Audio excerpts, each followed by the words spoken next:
Electrochemistry আমরা আজকে class 12 এর 4 নম্বর লেসনটা এখন শুরু করছি। আগের দিন আমরা ইসিএস অ্যান্ড ইটস ইউটিলিটি, তড়িৎ রাসায়নিক শ্রেণী এবং তার ব্যবহার, এই প্রসঙ্গে আমরা আলোচনা করছিলাম।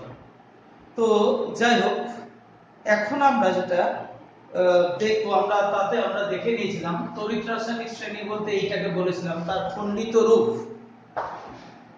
লি, কে, কা, না, মা, এ, জি, পে, নি, টি, লে, হা, কপার, সিলভার, গোল্ড।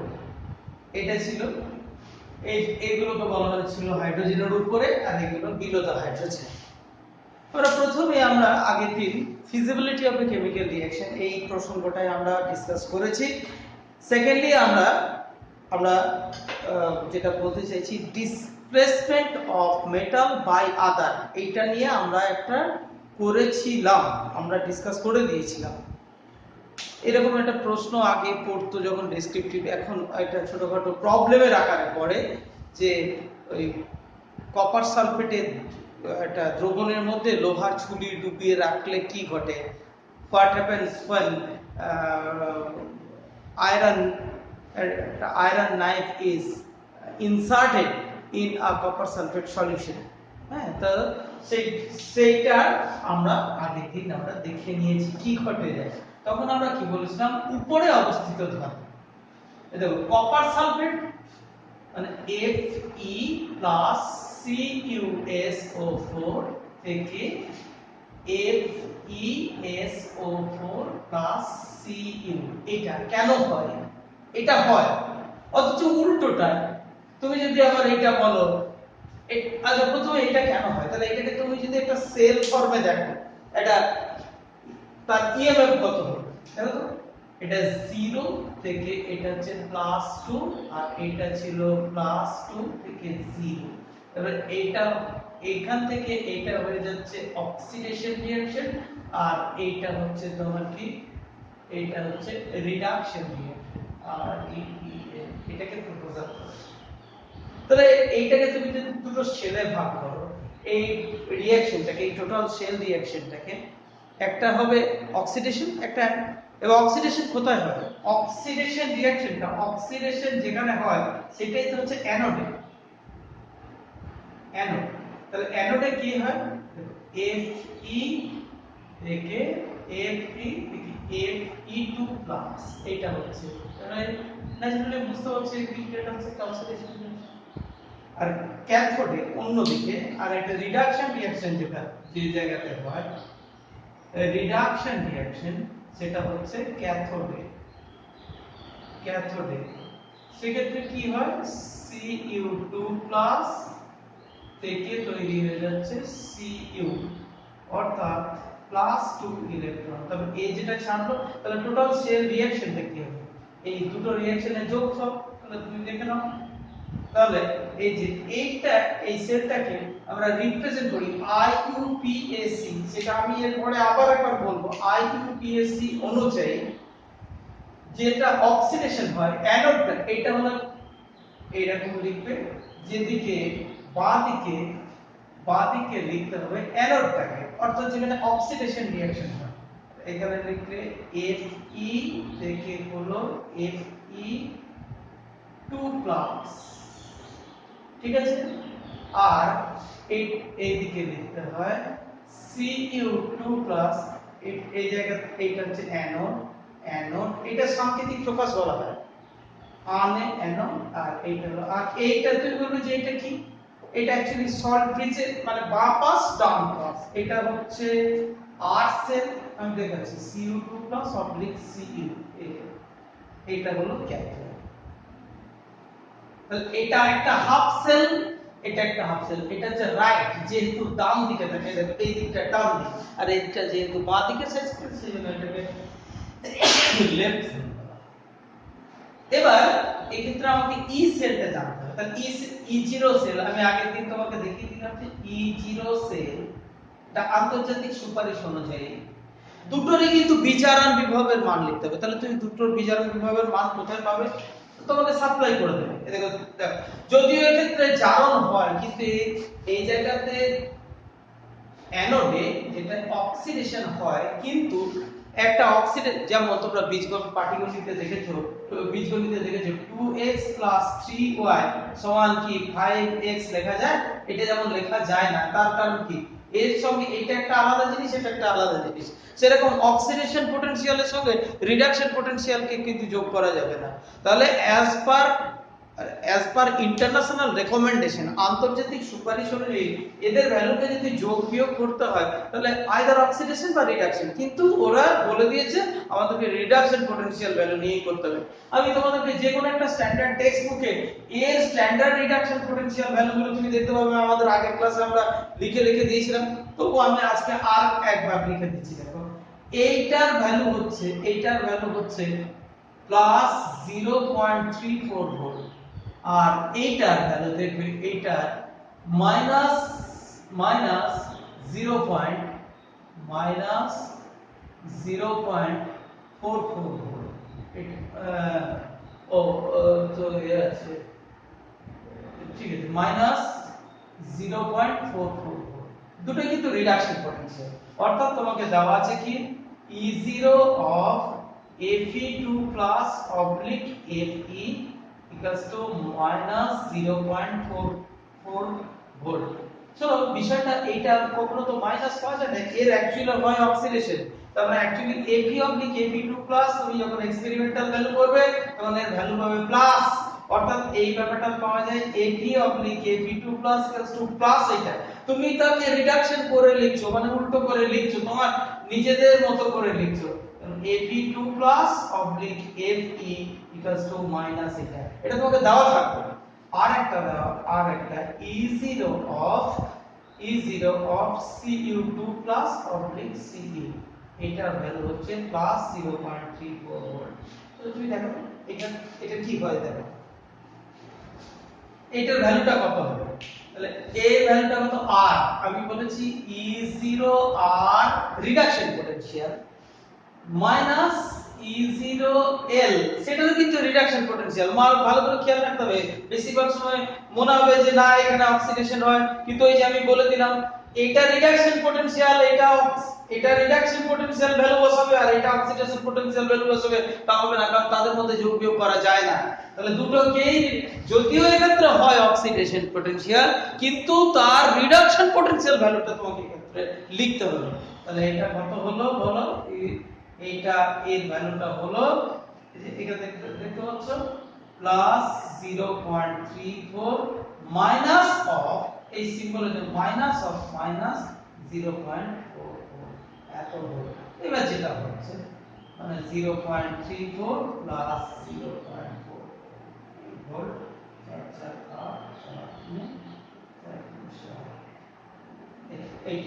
তাহলে এর ভ্যালু যখনই E0 ভ্যালু যখনই পজিটিভ চলে এলো, তাহলে E0 ভ্যালু যদি পজিটিভ হয়, তাহলে ডেল্টা জি আমরা কি জানি, আমরা আগে দিন দেখলাম তো থার্মোডাইনামিক্স থেকে, delta G0 equals to minus NF E0 sell.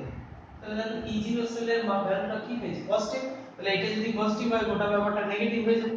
এটা নেগেটিভ, এইটা যখনই পজিটিভ তখন গোটা ব্যাপার, তাহলে ডেল্টা G0 নেগেটিভ, মানে এটা হচ্ছে স্পন্টেনিয়াস এই বিক্রিয়াটার সাথে শুনতে পারবে।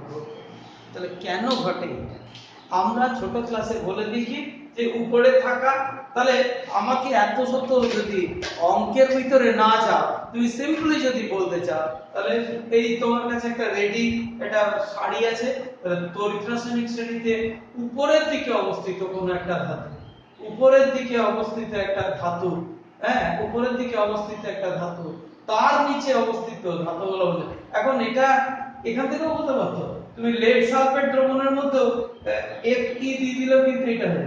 ব্যাপারটা হচ্ছে এই গ্যাপিংটা যত বেশি হবে, রিডাকশন পটেনশিয়ালের ভ্যালু যত পার্থক্য যত বেশি হবে, তত এই প্রক্রিয়া মানে এই ডেল্টা জি মানটা যত বেশি নেগেটিভ হবে, তত এটা ফাস্ট হবে। ঠিক আছে?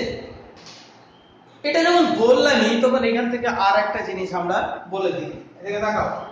এটার কে ভ্যালু মানে ইকুইলিব্রিয়াম কনস্ট্যান্ট নির্ণয় করা যাবে। কিভাবে করা যাবে দেখো, দেখো তাহলে আশা করি এটা তোমরা পেলে। এই ভ্যালুটা যখন পেলে তোমাকে আরেকটা রিলেশনের কথা আমি দেখিয়ে দিই। আমরা বললাম ডেল্টা জি, মানে আমরা জানি এই যে ই সেল বা ই জিরো সেল, তুমি তুমি হয়তো বলবে যে কখনো ই জিরো লিখছেন কখনো ই লিখছেন, ইয়েট টু ডিসকাস, আমাদের এখনো করতে হবে।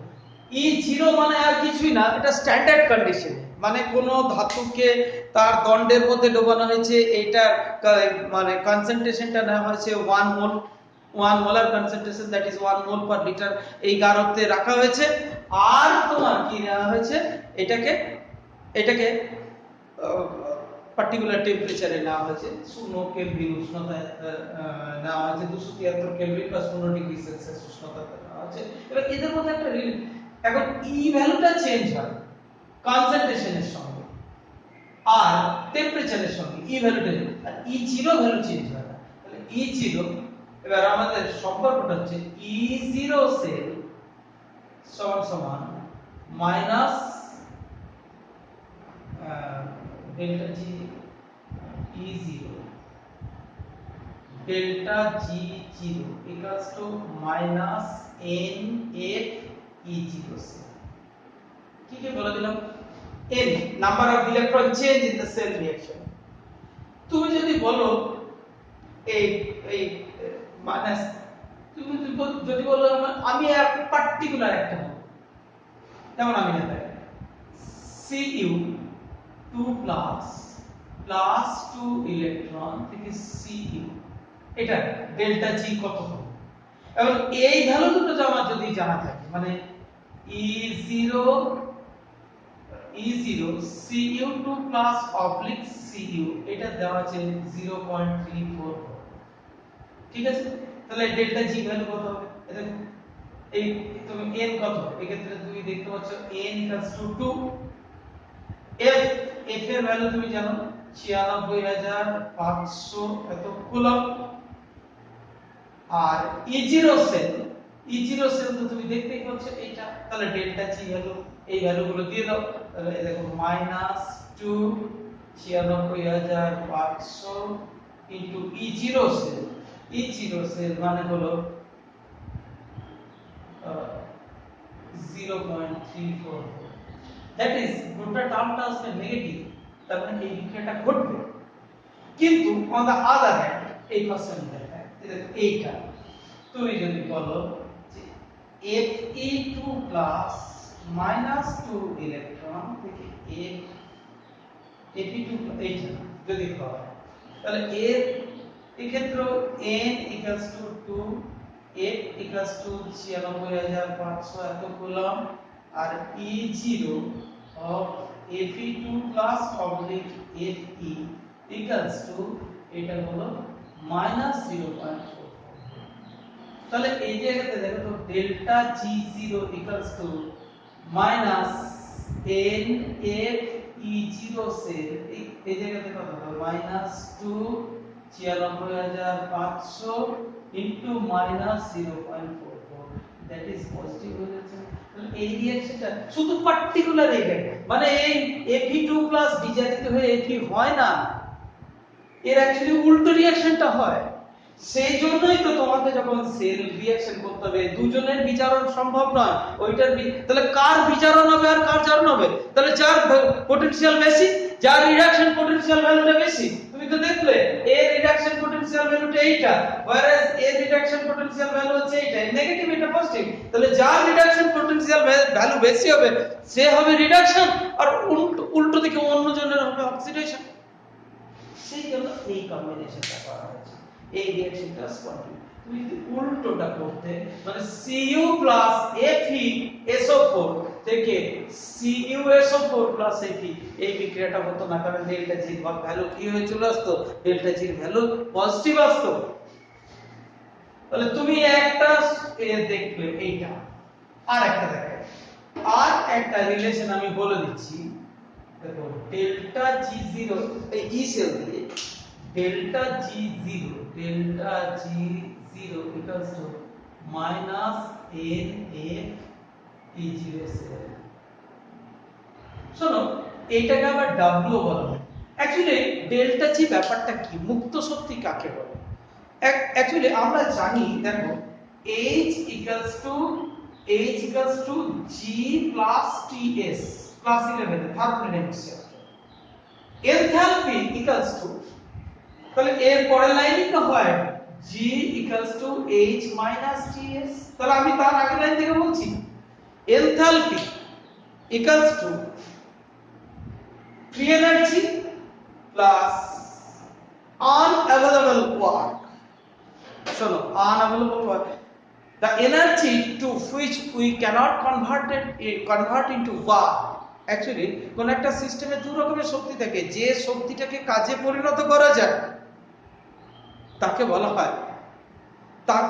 হয় সেটাকে বলা হচ্ছে ফ্রি এনার্জি, আর যেটাকে কাজে পরিণত করা যায় না।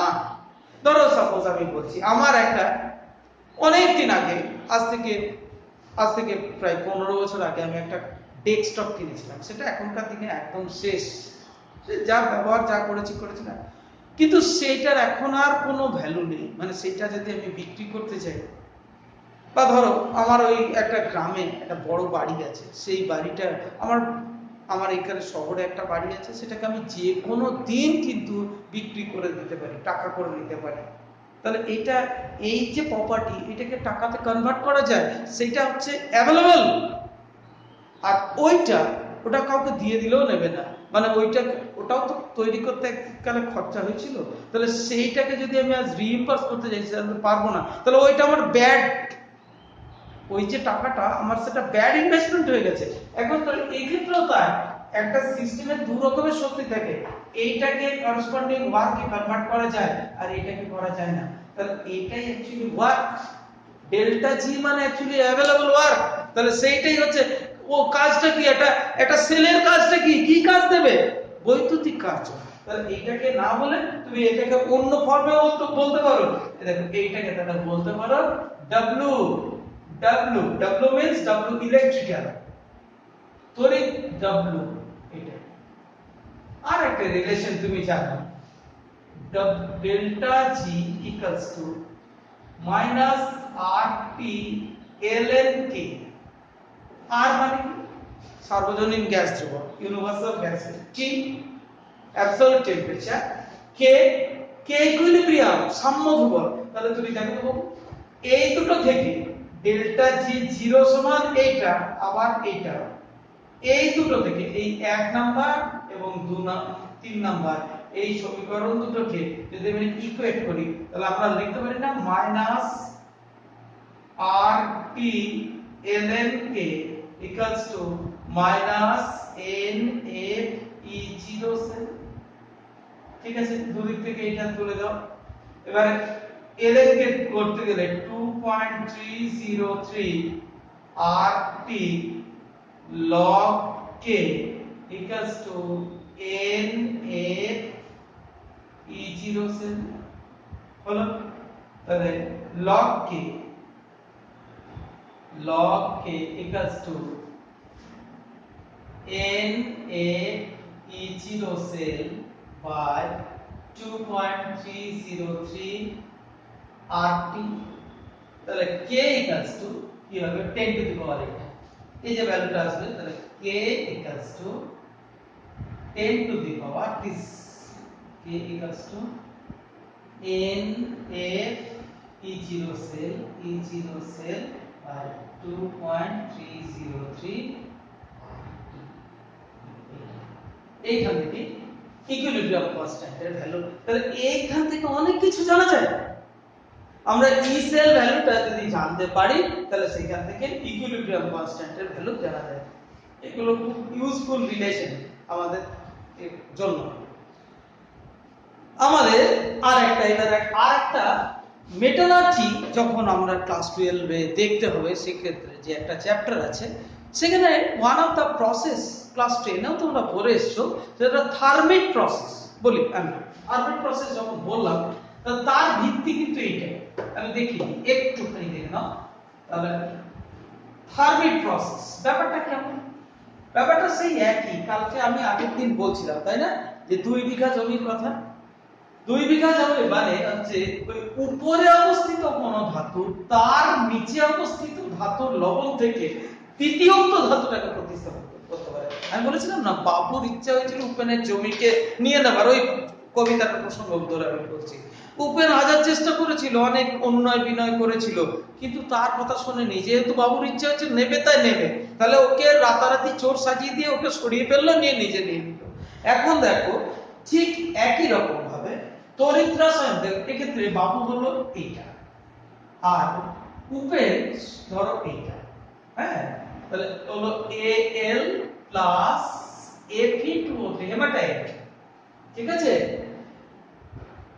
এর উপরে অবস্থিত কোন ধাতু তার নিচে অবস্থিত ধাতব অক্সাইড মানে এর অক্সাইড Fe2O3 এর অক্সাইড থেকে দ্বিতীয়ক ধাতু, মানে দ্বিতীয়ক বলতে কোনটাকে, লোহার কথা বলা হচ্ছে ক্ষেত্রে, কে প্রতিস্থাপন করতে পারে।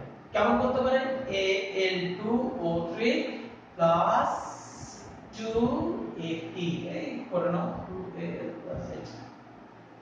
আমি কি বলবো, এই দেখো লোহা নিষ্কাশন হয়ে গেল। তাহলে হেমাটাইট আকরিকের সময় বিষয়টা কি ব্যাপার, এই যে পদ্ধতি, এই পদ্ধতিটাকে বলা হয় তাহলে থার্মিট পদ্ধতির মূল নীতিটা কি? তড়িৎ রাসায়নিক শ্রেণীতে উপরে অবস্থিত কোন ধাতু তার নিচে অবস্থিত ধাতব অক্সাইড থেকে দ্বিতীয়ত ধাতুটাকে প্রতিস্থাপন করতে পারে।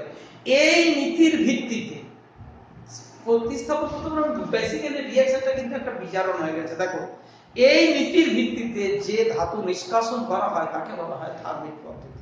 যেমন আমি এটা গোল্ডস্মিথ থার্মিট প্রসেস বলা হয়। এটা আগেকার দিনে রেল ট্র্যাক কে সরানোর জন্য কাজে লাগতো। আমি দেখিয়ে দিচ্ছি, থার্মিট মিক্সচার ক্লাস 10 এ তোমরা পড়েছো। এই দেখো এটা কিভাবে করা হয় না, আর তার আগে জ্বালানি বিজারণটা দেখে নি, আরো এই প্রক্রিয়াটা সম্ভব কিনা দেখে নি।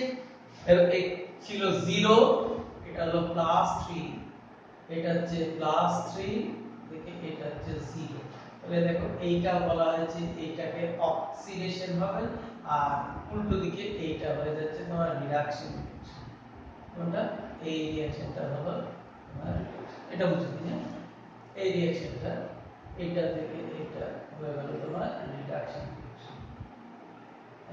আর রিডাকশন তুমি দেখো না, তাহলে এটাকে যদি সেল আকারে লিখতে হয়, এইখানে মাঝখানে একটা দেবে। এটা অ্যাকচুয়ালি শর্ট ব্রিজ, ড্যানিয়েল ক্লোসের যেটা শর্ট ব্রিজ সেই রকম মনে রাখবে। বাঁ দিকে হবে অক্সিডেশন, তাহলে কার অক্সিডেশন হয়? এবার তুমি বলো কেন অক্সিডেশন হয়, আমি উল্টো করে দেবো। ওই যে পোটেনশিয়ালটা তুমি একবার দেখে নাও, E0 of Al3 plus oblique Al R E0 of Fe3 plus oblique Fe, এটা 3 প্লাস আছে অবশ্যই।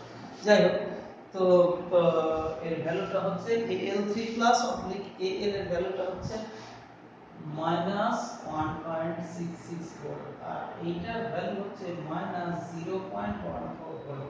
ওটা আগে কিন্তু Fe2 প্লাস থেকে Fe ছিল, আর এটা চেঞ্জ। বলো কার ভ্যালুটা বেশি?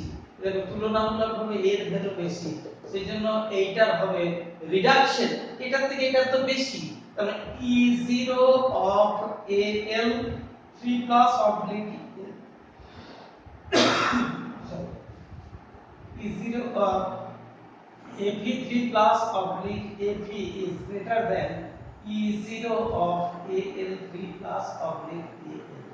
তাহলে যেহেতু এই ভ্যালুটা বিজারণ বিভব, এর বিজারণ বিভবটা এর থেকে বেশি, সেজন্য এটা বিজারিত হবে আর এটা উল্টো দিকে এটা যাইতে হবে। তাহলে এই নীতির উপর, তাহলে তোমাকে যদি সেলটা তৈরি করতে হয় কেমন লাগবে, অক্সিডেশন কার হচ্ছে Al থেকে হয়ে গেছে Al2O3, উল্টো দিকে এটা কি হচ্ছে Fe2O3 থেকে হয়ে গেছে কি Fe। তাহলে এইটা সেল, তাহলে এইটা হয়ে গেল L আর এইটা হয়ে গেল R। তাহলে E0 সেল এটা সমান সমান ক্যালকুলেট করে দেখো E0 R minus E0 sell.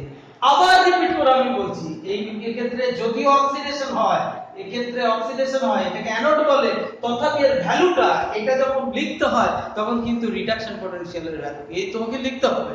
ঠিক আছে, এখান থেকে তুমি দেখবে যে এই মানটা পজিটিভ মান পাবে, এইটা E0 এর মান যদি পজিটিভ পাওয়া যায় তাহলে এই যে নীতির উপরে তাহলে মানে ধাতব অক্সাইড, তাহলে তড়িৎ রাসায়নিক শ্রেণীর প্রথম আমরা দেখেছিলাম ফিজিবিলিটি অফ কেমিক্যালি, এটাই কিন্তু মেইন।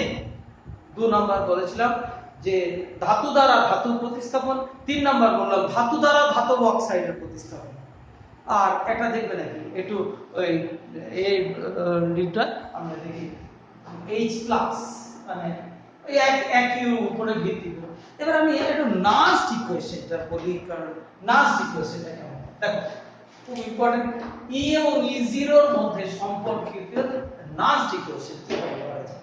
দেখো আমরা বলি এটা বিজারণ প্রক্রিয়া লিখছি, যেমন ধরো Na প্লাস ইলেকট্রন থেকে Ne, ধরো Mg2 প্লাস 2 ইলেকট্রন থেকে Mg, ধরো Al3 প্লাস 3 ইলেকট্রন থেকে হয়ে গেল Al।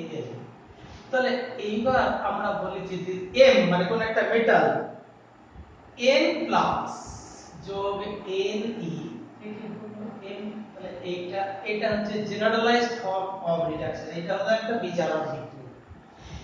তাহলে একটা ধাতুকে, তারপরে তোমাকে মনে মনে ভেবে নিতে হবে এইরকম একটা ধাতু, এরকম একটা কার দ্রবণ আছে Mn প্লাস এর দ্রবণ, মানে Na প্লাস এর দ্রবণ কি Mg2 প্লাস এর, আর তার মধ্যে একটা এই ঘনককে ঢোকানো হয়েছে। এবার এর E এবং E0 এর মধ্যে সম্পর্ক কত, এটা কিন্তু একটা বড় ডেরিভেশন, এটা বড় ক্লাসে গিয়ে এই ডেরিভেশনটা পাওয়া যায়, এইখান থেকে শুরু করতে হয়।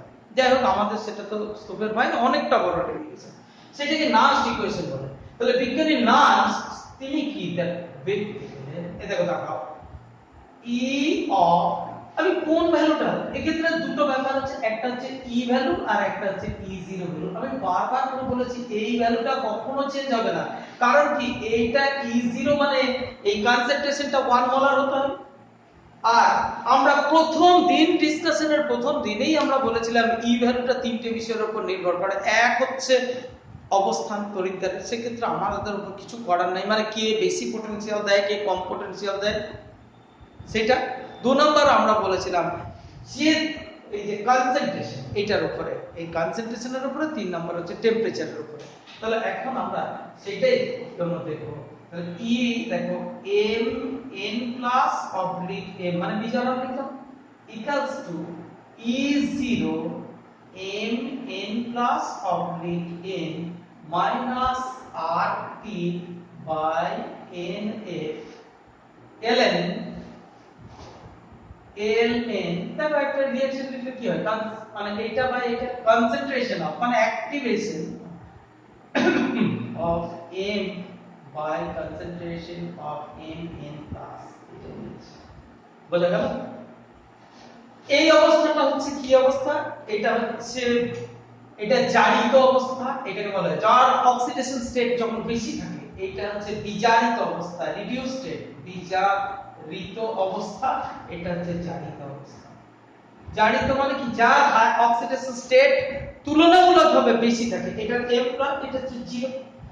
তাহলে এইটা और আমি দেখি এরপরে ক্যালকুলেশনটাকে যদি আগিয়ে নিয়ে যেতে হয়, equals to E0 of Mn plus oblique M minus, দেখো ln কে লগ করতে গেলে 2.303 RT by NF log of concentration of M by concentration of Mn plus।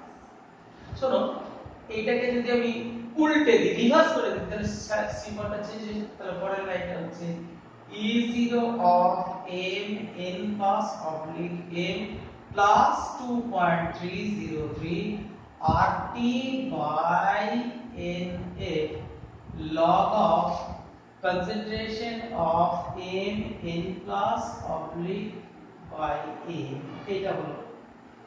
এবার আমাকে দেখতে হবে, দেখো R এর ভ্যালুটা নির্দিষ্ট, T এর ভ্যালু তো তুমি জানো, দেখো তাহলে এটা E0 of Mn plus oblique M plus 2.303 into 8.314 into 290 25 degree Celsius শান্ত করা হয়। n ভ্যালু, এই n ভ্যালুটা কিন্তু রেখে দিতে হবে, কারণ এর ক্ষেত্রে n 1, এটা n 2, এই ক্ষেত্রে n 3, আর এটার মান হচ্ছে 96500 log of, আমি এইটা লিখে দিচ্ছি কনসেন্ট্রেশন অফ mn প্লাস, কারণ কি এই ভ্যালুটা এর মান তো 1, এটা তো 1, কারণ সলিড অবস্থা, কঠিন অবস্থায় যে কারণ কনসেন্ট্রেশন কত ধরা হয়, কনসেন্ট্রেশন মানে এটা কেন লিখলাম, আমরা লিখলাম সিন্স যেহেতু concentration of n equals to 1, তাহলে আমরা লাস্ট লাইনটা কি লিখব, আমরা উপরে চলে আসছি, তাহলে E0 of E of m n plus oblique n equals to E0 equals to E0 m n plus oblique m minus plus এটা this on calculation,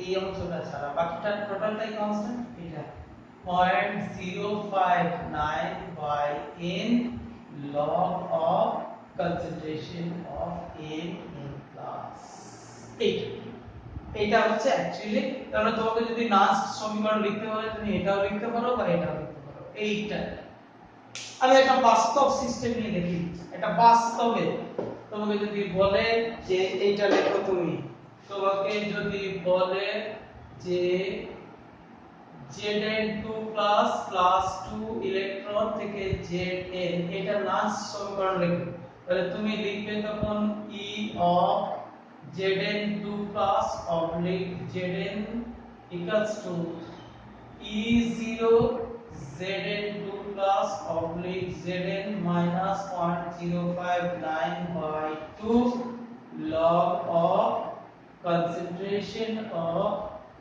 Zn2 plus, এটা এবার এই ভ্যালুটা যদি তোমাকে দিয়ে দেয়, বলা হলো একটা জিঙ্কের দণ্ডকে 0.1 মোলার দ্রবণে ডোবানো হলো, এটা যদি 0.1 দিয়ে দেয় তাহলে এই ক্ষেত্রে 0.1 যদি বসিয়ে দাও, আমি আরেকটু আগে তাহলে তুমি টোটাল অঙ্কটা করে নিতে পারবে, দেখো তাহলে দেখো এইটা, তাহলে E of Zn oblique Zn2 plus oblique Zn equals to E0, আচ্ছা এই ভ্যালুটা তো আমরা জানি -0.76, এটা তো চেঞ্জ হয় না, এখান থেকে দেখতে পেয়ে গেছি -0.059 by 2 log of, এবার এই ভ্যালুটা তোমাকে যদি বলে 0.1 মোলার দ্রবণে ডোবানো হয়েছে, 0.1 বসিয়ে দিলে